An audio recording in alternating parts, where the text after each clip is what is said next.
This is a test of the NOAA radio warning alarm device.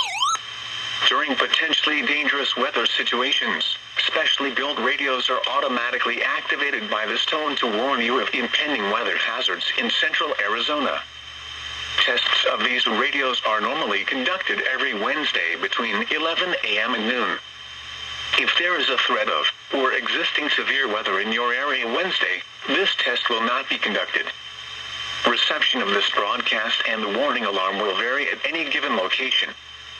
To provide the most consistent warning services possible, this warning alarm will only be activated for watches and warnings affecting Maricopa and Northwest Pinal counties.